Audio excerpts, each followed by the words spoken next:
Volvo is a company already well committed to an electric future. It's one of the first manufacturers to discontinue diesel engines on many of its models while throwing its full weight behind hybrid and plug-in hybrid setups. However, up until this point, it only had a single fully electric vehicle, the XC40 Recharge. This car, the C40 Recharge, expands that lineup, bringing a more streamlined and coupe-like model to the market.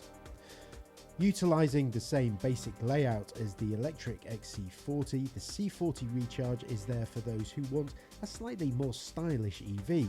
So what's it like? Let's take a look.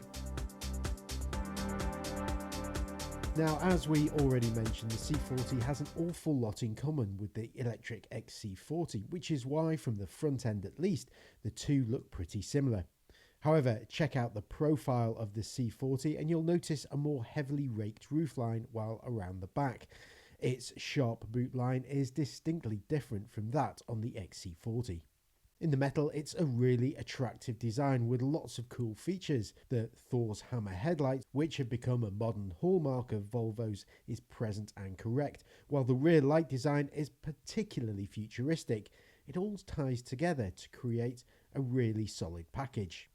There is, as you might imagine, a distinctly Scandinavian theme to the C40's interior with a stripped-back approach to the general layout.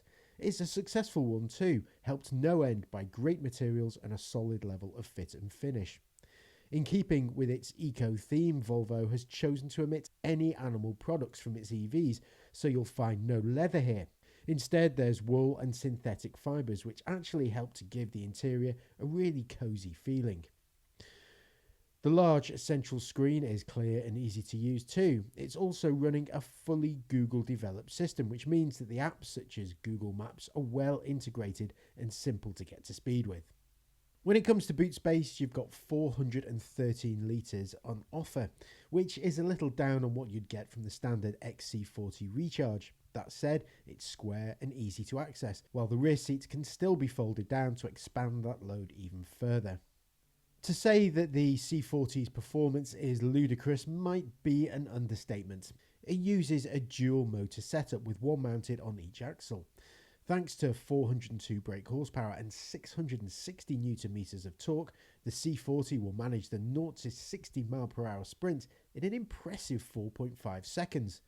For such a normal feeling car, it's a huge amount of punch and will leave many other drivers unawares. Thanks to a 75 kWh battery, you should see up to 272 miles on a single charge, while the ability to charge at speeds of up to 150 kilowatts means that an 80% charge can take as little as 40 minutes when the C40 is hooked up to the right charger. Now, the C40 feels like a decent next step for Volvo, though it doesn't push the game forward much compared with the XC40. It feels like a more stylish alternative that will attract many people who want a little more character from their next EV. But the level of performance it offers will put a grin on the face of those behind the wheel too. But this is backed by a usable range and a decent charging speed, which means the C40 will be just as accomplished over long distances as it is sprinting over shorter ones.